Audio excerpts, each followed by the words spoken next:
Maya trusted them more than anyone. Rafiq, Hamza, Bilal, and Zayan. They were her closest friends, the ones who walked her home after class, laughed with her during lunch breaks, and promised they would always protect her. But one night, those same promises turned into lies.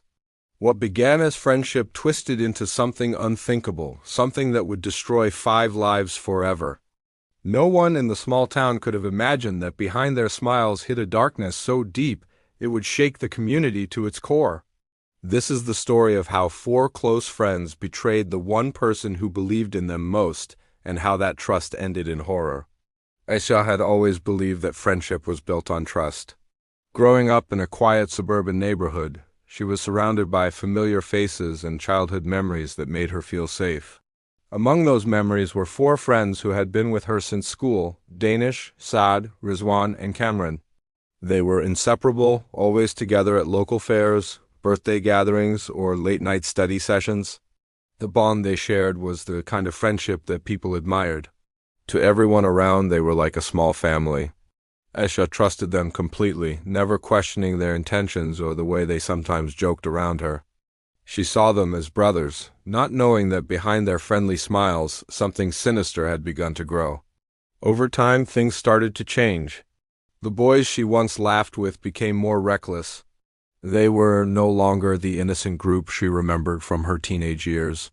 Danish, the most confident of the 4, had started drinking and hanging out with a new crowd. Saad followed him easily, drawn into the same habits. Rizwan, quiet but easily influenced, rarely made decisions for himself. Cameron was different, thoughtful, yet too weak to stand up against his friends. Together, they formed a dangerous combination of arrogance, pressure, and misdirected loyalty.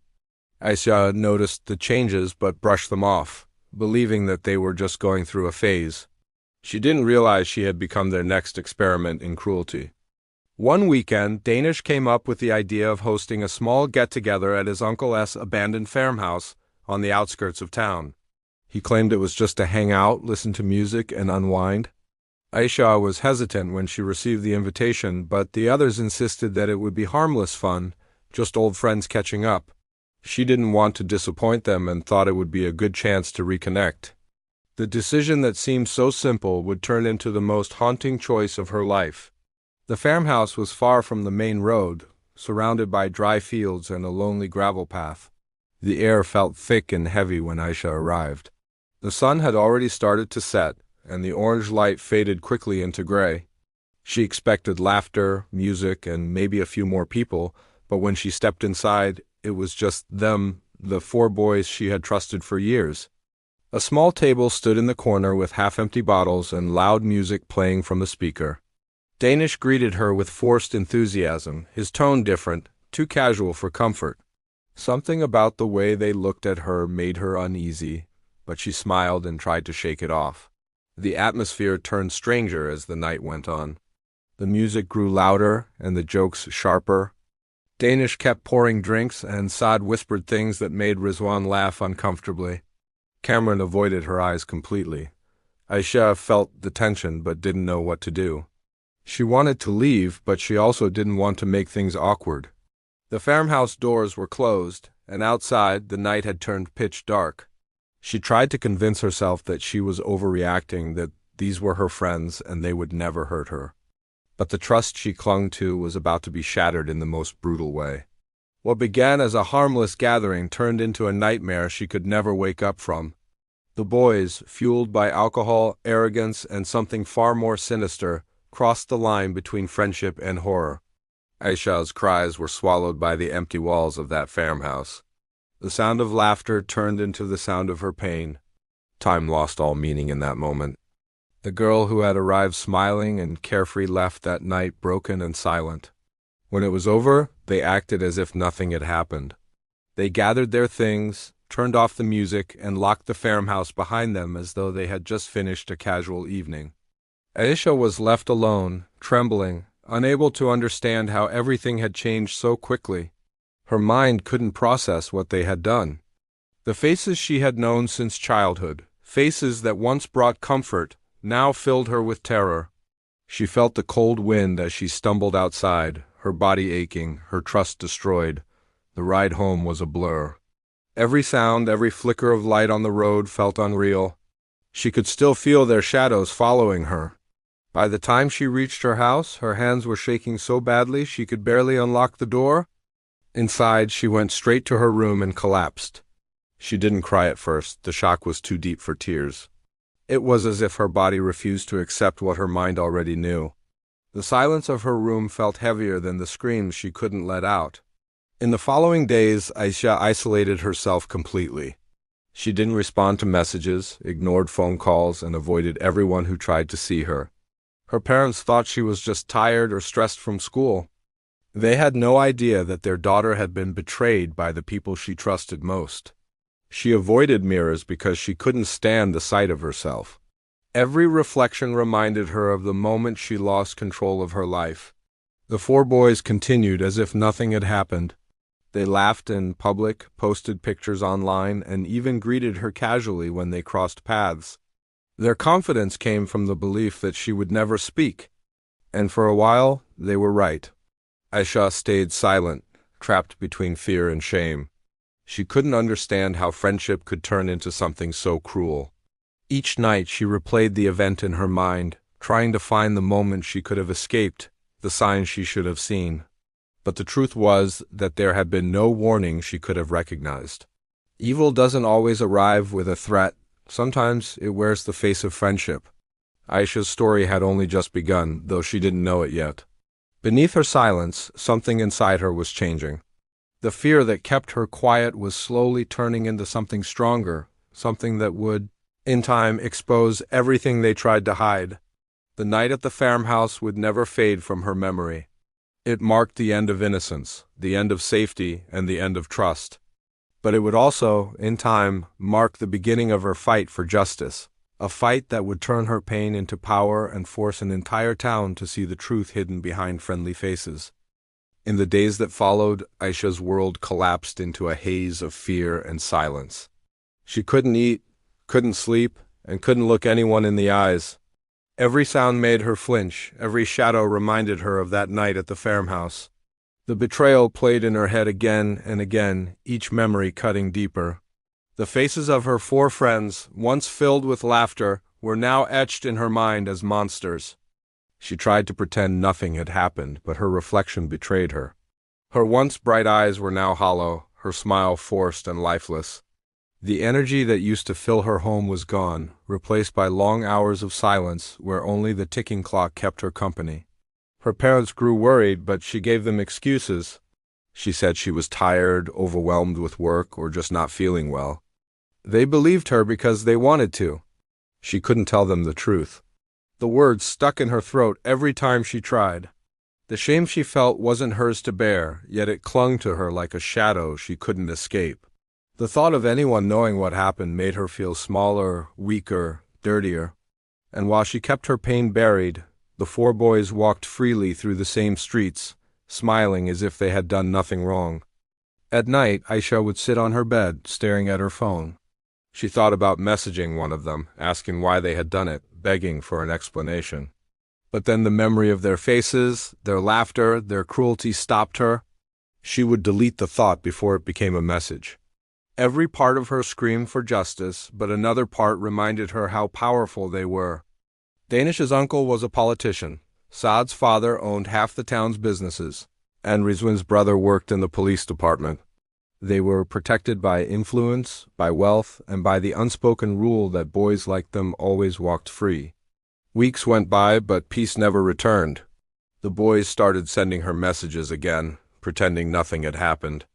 They invited her to gatherings, sent old photos, and acted like friends. Each message made her stomach twist. She didn't reply. She couldn't. Then one night, while scrolling through social media, she froze. Someone had uploaded a video from the farmhouse. It was blurry, dark, and filmed through a phone camera, but it was enough to recognize the setting and the voices. Her heart stopped when she realized what it was.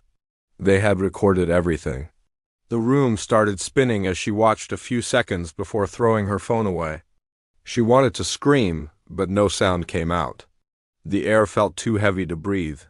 That video was not just a cruel reminder. It was evidence that they had turned her pain into something to be shared, something to laugh about. She realized then that what happened wasn't just a moment of evil, it was planned, filmed, and passed around like a secret trophy. At night, Aisha felt something inside her shift. The fear that had held her hostage began to turn into rage. The next morning, the whispers began. Neighbors looked at her differently. Her friends stopped calling. People at her college avoided her eyes. The video had spread beyond private circles. Screenshots and clips made their way through social media, hidden in chat groups but impossible to contain.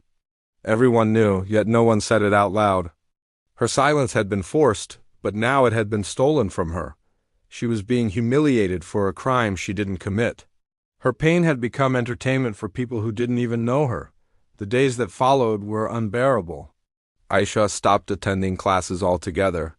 She deleted her social media accounts, but the damage was already done. Her name was being whispered in markets, classrooms, and cafes. Some pitied her. Others blamed her.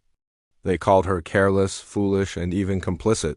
Society found a way to twist her suffering into shame. She realized then that the real cruelty wasn't only in what the four boys had done, but in how the world chose to look away or blame her for it. But even in the darkest moments, something stronger was growing within her. The realization that if she didn't speak up, they would win.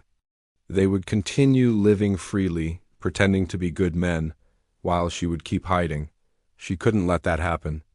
A week later, she gathered her strength and decided to go to the police. Her hands trembled as she wrote down her statement. The officers listened half-heartedly, some smirking, some asking unnecessary questions that made her relive the horror. They warned her that it would be a difficult case since the accused came from respectable families. But Aisha didn't back down. For the first time, she refused to be silent. The investigation started slowly. The farmhouse was searched, and forensic teams collected evidence. Aisha gave her phone to the police, hoping they could trace the video back to its source. She knew that one of the boys had filmed it, but not who. Rumors spread even faster now that the police were involved. The boys were furious. They called her a liar, an attention seeker.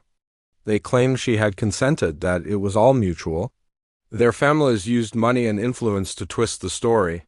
But Aisha had one thing they didn't: truth. She began receiving threats from unknown numbers. Messages warned her to drop the case or face consequences. Anonymous calls filled her nights with fear, but she held on. The shame that once silenced her now fueled her determination. Her story started to gain attention. A local journalist got hold of the details and began covering the case anonymously at first, then openly once the video was verified. Public anger grew quickly. People began demanding justice, calling it one of the worst betrayals imaginable. Four friends turning against someone who trusted them completely. For the first time, the boys began to panic. Danish disappeared for a few days, Saad tried to delete his social media accounts, and Rizwan stopped going out. Cameron, the quiet one, was seen visiting the police station late at night.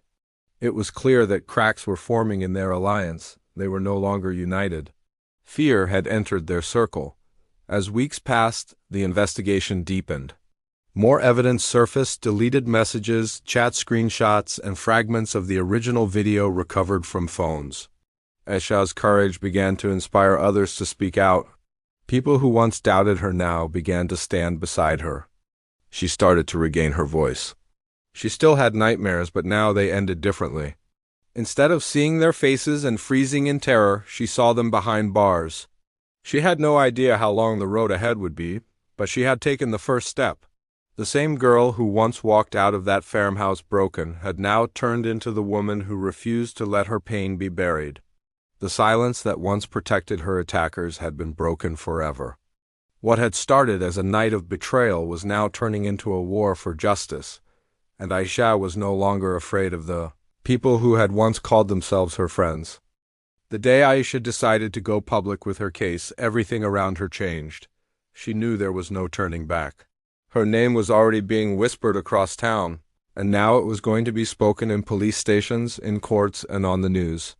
When she stepped into the police headquarters to give her final statement, her hands were cold but steady.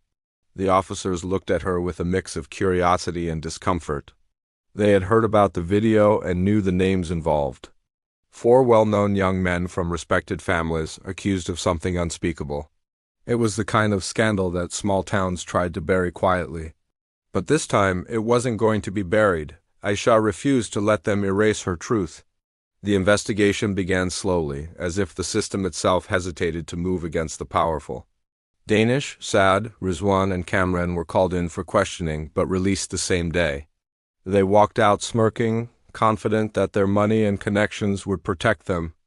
Their families hired expensive lawyers who promised to crush Aisha's case before it reached court. Yet the police couldn't ignore the evidence for long. The leaked video had spread far beyond local circles.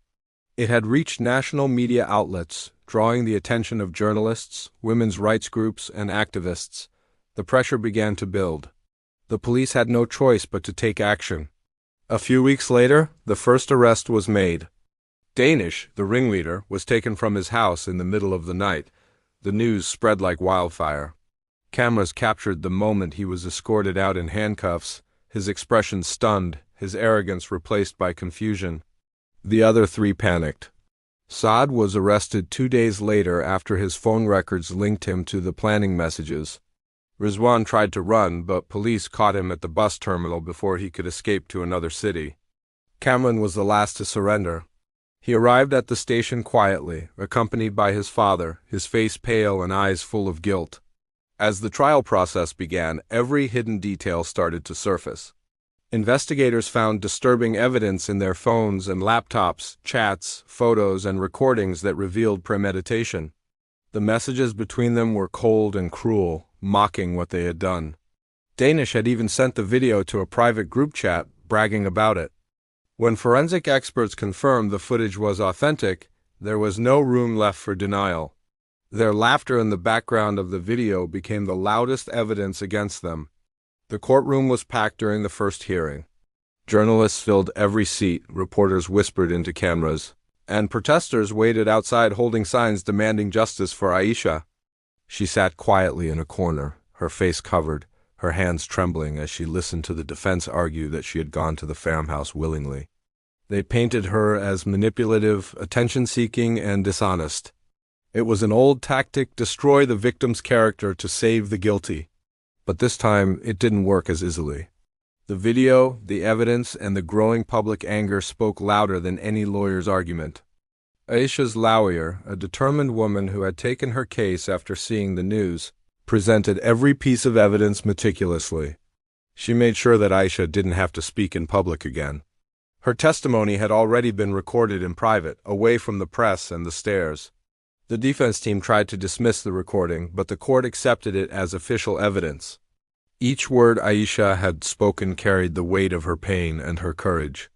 It was undeniable. The investigation took months, but each new finding made the boys' situation worse. Phone records revealed that they had planned the gathering a week in advance.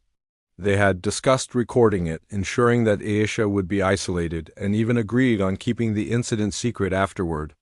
Danish was the mastermind, the one who manipulated the others, promising that nothing would happen if they all stayed silent.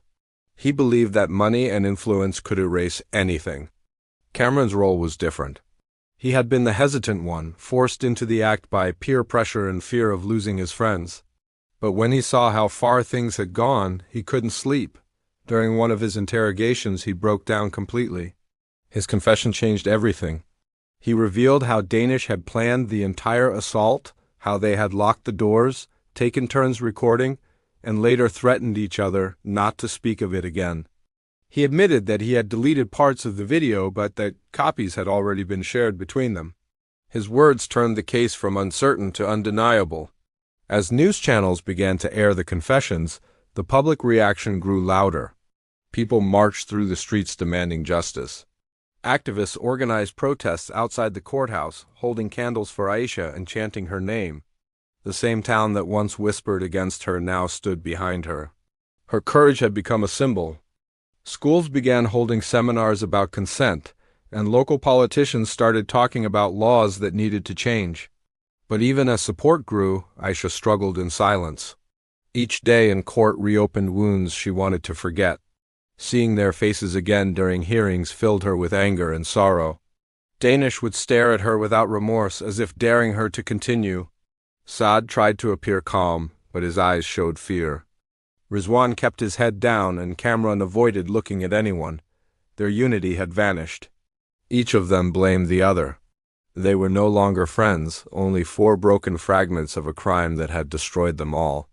During the final week of the trial, the prosecution presented the last piece of evidence, the original video recovered from a cloud account. It had the full footage, unedited and undeniable. The courtroom was silent as it played for the judge. Even the defense couldn't argue against it. The laughter, the cruelty, the screams, all captured forever. The reality of what had happened was impossible to escape. When the footage ended, the judge postponed the verdict to the following week. Outside, hundreds of people gathered, waiting, shouting, crying. The case had become more than just Aisha's story. It was now a symbol of resistance against silence and fear. That night she sat alone by her window, looking out at the dark sky. For the first time in months, she didn't feel completely broken. She had faced the people who tried to destroy her and forced them into the light. The following week, the courtroom was filled beyond capacity. The verdict was read in complete silence. Each of the four men was found guilty on multiple charges: assault, abduction, blackmail, and conspiracy. Their sentences were long and severe. Danish was given life imprisonment without parole. The others received varying terms, but none of them would walk free for many years. The room erupted in emotion. Some cried in relief, others in shock. Aisha didn't move. She sat still, eyes closed, letting the moment sink in. The justice she had fought for had finally arrived, but it came with a strange emptiness. Outside the court, cameras flashed and microphones surrounded her lawyer, but Aisha slipped away quietly through a back door. The crowd chanted her name, yet she wanted no attention. She just wanted peace. She knew justice couldn't erase the past, but it had given her something she thought she'd lost forever: control over her own story. For the first time since that night, she felt like she could breathe again. The battle was over, but the scars would remain. And though she had won in court, she knew the hardest part was learning how to live again. The verdict marked the end of one fight, but for Aisha, it was the beginning of another. The courtroom victory had brought justice in the eyes of the law, yet inside her, there was no celebration. She didn't feel relief, only exhaustion. The faces of her four former friends still haunted her dreams. Even though they were behind bars, their shadows seemed to linger everywhere she went. Every corner of her town held a memory: the park they used to visit, the streets they had walked together, the school they once attended. Each familiar place was now a reminder of betrayal. The world had moved on to other news stories, but for Aisha, the pain was permanent, etched into her every thought. After the sentencing, the police escorted the four convicts to the central jail. Danish, once so confident and manipulative, looked hollow. The arrogance that used to fill his voice had disappeared. Saad refused to speak to anyone, his head always lowered. Rizwan avoided eye contact with the press, his body trembling with fear. Kamran, the one who had confessed, walked quietly with tears running down his face.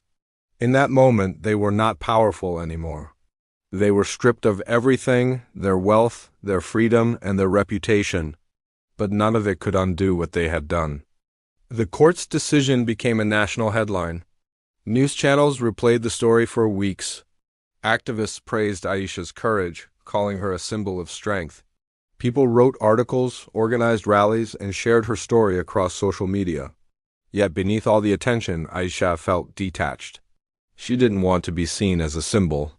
She was just a girl who had survived something terrible, trying to find a way to exist again. The world's applause couldn't fix what was broken inside her. Her parents were proud but quietly devastated. They had stood by her through the entire trial, hiding their pain to keep her strong. Now that it was over, they watched her closely, hoping she would heal. But healing didn't come easily. Aisha barely spoke at home. She avoided crowds, refused interviews, and declined every public appearance request. When the journalists came to her door, she turned them away. She didn't want her face on television or her name turned into headlines. She just wanted peace, and peace was hard to find in a world that refused to stop talking about her. Months passed, and she decided to leave town. Too many eyes followed her wherever she went. She couldn't stand the whispers, the pity, or the fear in people's glances. She enrolled in a university in another city, hoping that a change of place would give her a chance to start over. It wasn't easy at first. The silence of her new apartment was both comforting and lonely. But at least it was her silence, one she could control. Meanwhile, life inside the prison was unraveling for the four men. Danish, who had once controlled everyone around him, quickly became the target of hostility. Other inmates knew his story and treated him with disgust. His arrogance led to several fights, and he learned that the power he had once abused outside the prison walls meant nothing here. Saad tried to keep to himself, but he couldn't escape the guilt that aided him daily. Rizwan's health declined rapidly, and he was often seen crying in his cell. Cameron spent his days reading religious texts, seeking forgiveness in the only place he thought he could find it. The friendship that once bound them had completely collapsed. Each of them blamed the others for what had happened, as if that could erase their own guilt. A year later, Aisha received a letter. It came from Cameron. He wrote from prison, apologizing for everything, explaining how he had lived with guilt every single day. He said he wanted to take responsibility and begged for forgiveness, not because he expected it, but because he couldn't bear the weight anymore. Aisha read the letter once and burned it immediately. She didn't want to hear excuses. No apology could erase what had been taken from her. Forgiveness was something beyond her reach, not because she wanted revenge, but because some wounds simply never heal. Her life slowly began to rebuild itself piece by piece. She started attending classes again, studying psychology to understand the kind of darkness that drives people to hurt others. She joined a small support group for survivors and began sharing her experiences privately. At first, her voice trembled, but soon it grew stronger. Other women saw courage in her words, and for the first time, Aisha felt that her pain had a purpose. She wasn't just surviving anymore, she was helping others survive too. As the months turned into years, her story inspired reforms. Lawmakers discussed stricter punishments for sexual crimes, and schools introduced awareness programs to educate young people about consent and respect. The farmhouse, once a silent witness to her suffering, was demolished by local authorities. In its place, a small community center was built, dedicated to women's empowerment. A plaque near the entrance bore an inscription about justice and courage, a quiet tribute to Aisha, though her name was never mentioned. But even as the world honored her, she remained haunted by memories she couldn't escape. Sometimes she woke in the middle of the night, gasping for breath, hearing echoes of laughter that weren't real. She learned to manage the pain, not erase it. Therapy helped her find balance, and writing became her refuge. She began journaling everything, her thoughts, her fears, her progress. Each page was a step away from the girl she used to be and a step toward the woman she was becoming. Back in prison, time was not kind to her attackers. Danish got into a violent altercation and was transferred to solitary confinement. Saad developed severe depression. Rizwan's family stopped visiting him altogether, ashamed of what he had done. Cameron, still racked with guilt, volunteered for prison education programs, teaching illiterate inmates how to read. Life had broken them all in different ways. Justice had been served, but it had left ruins on every side. One afternoon, years after the trial, Aisha stood at her apartment window, watching the rain fall over the city. The noise of traffic mixed with the sound of thunder. For the first time, she didn't feel trapped by the past. The pain was still there, but it no longer controlled her. She had taken back her life. The scars would never disappear, but they no longer defined her. When she looked at herself in the mirror that evening, she saw strength where she once saw fear. The girl who had been betrayed by her closest friends no longer existed. In her place stood a woman who had faced her worst nightmare and refused to be destroyed by it. Her story wasn't one of tragedy anymore. It had become a testament to survival, to resilience, and to the unbreakable will of someone who refused to be silenced. Justice had punished the guilty, but courage had set her free. Maya's disappearance sent shockwaves across the quiet town. What began as a missing person case quickly turned into a full-scale criminal investigation that exposed the horrifying truth hidden behind a mask of friendship. Police searched the riverside area where her torn bracelet had been found, followed by cadaver dogs tracing faint human scents through thick mud and tall reeds. Every hour mattered. Her parents sat in silence at the police station, their faces pale, their eyes fixed on the door, waiting for news that never seemed to come. What they didn't know was that the four boys who had once been like family to Maya were now running out of time, haunted by guilt, fear, and the weight of what they had done. As investigators widened their search, small details started to unravel the lies the boys had built. One of them, Rafik, broke under pressure. His phone was seized, and inside it were deleted videos and photos fragments of a night that was supposed to remain buried. The videos were blurry, but clear enough to show Maya's face, her struggle, and the unmistakable presence of all four boys. When police matched timestamps and messages, the puzzle fell into place.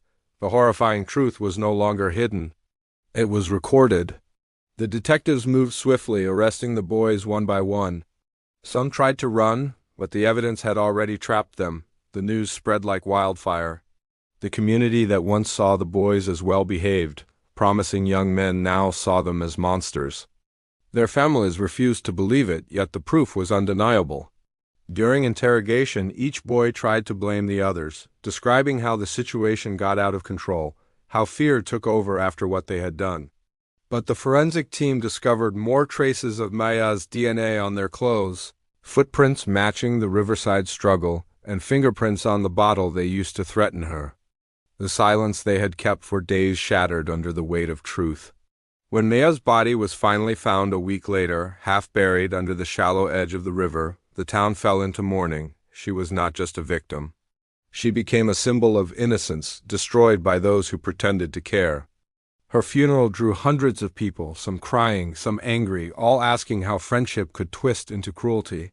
The school where they all studied held a vigil, but even the flicker of candles could not wash away the darkness left behind. The boys, once seen laughing in the schoolyard, now sat behind bars in cold silence. During the trial, every secret came to light.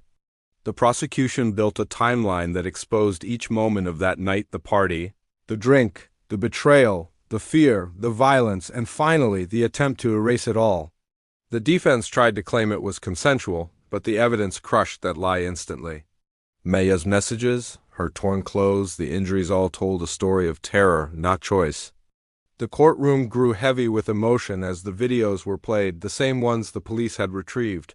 There was no sound in the room except for the quiet sobbing of Maya's mother and the distant clicks of reporters' cameras.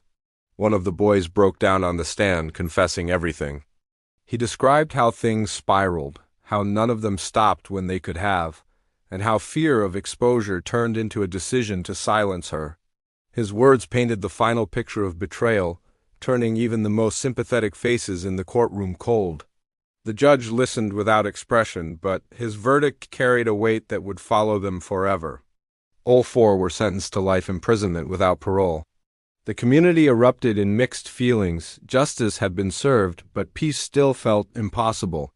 As years passed, Maya's story continued to echo online. Documentaries, social campaigns, and news channels spoke her name, making sure it was never forgotten.